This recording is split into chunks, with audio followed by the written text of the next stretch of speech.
গত সোমবার বার্ষিক বনভোজন ও আনন্দ ভ্রমণের আয়োজন করে জালালাবাদ প্রবাসী কল্যাণ পরিষদ ইতালি। রোমের অদূরে মনোরম প্রাকৃতিক পরিবেশে অনুষ্ঠিত দিনব্যাপী এই আয়োজনে শতাধিক প্রবাসী পরিবার অংশ নেয়। ইতালি থেকে আমাদের প্রতিনিধি মিনহাজ হোসেনের রিপোর্টে বিস্তারিত।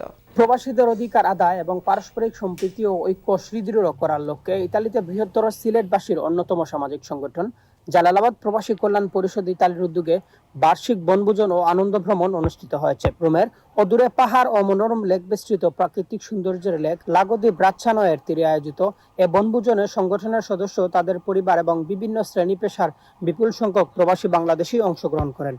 সংগঠনের সভাপতি রুবেল হামিদের সার্বিক তত্ত্বাবধানে ও যুগ্ম সাধারণ সম্পাদক আব্দুল্লাহ আল মামুন রিপনের পরিচালনায় দিনব্যাপী আয়োজনে ছিল ঐতিহ্যবাহী খাবারের সমৃদ্ধ পরিবেশনা, শিশু ও বড়দের জন্য বিভিন্ন ধরনের গ্রামীণ ও বিনোদনমূলক খেলাধুলা, রাফেল ড্র এবং মনোজ্ঞ সাংস্কৃতিক অনুষ্ঠান। দেশাত্মবোধক গান ও লোকসঙ্গীতের মধ্য দিয়ে প্রবাসে বেড়ে ওঠা নতুন প্রজন্মের কাছে বাংলা সংস্কৃতি ও ঐতিহ্য তুলে ধরার চেষ্টা করা হয়।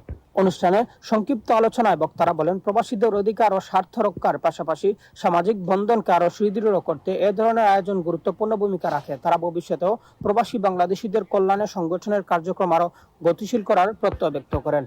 সারাদিনের আনন্দ উৎসবের শেষ লগ্নে অংশগ্রহণকারীরা আয়োজকদের প্রতি কৃতজ্ঞতা প্রকাশ করেন। তারা বলেন, ব্যস্ত প্রবাস জীবনের একঘেয়েমি দূর করে পরিবার, পরিজন ও স্বজনদের সঙ্গে এমন মিলন মেলা প্রবাসীদের মধ্যে সৌহার্দ্য, ভ্রাতৃত্ববোধ এবং পারস্পরিক সম্পর্ককে আরো দৃঢ় করে তোলে। এবং শেষে দিনব্যাপী বিভিন্ন খেলাধুলায় বিজয়ী ও লটারি ড্রতে বিজয়ীদের আকর্ষণীয় পুরস্কার প্রদান করা হয়। ইতালি থেকে Minhaj Hossain, channel S news.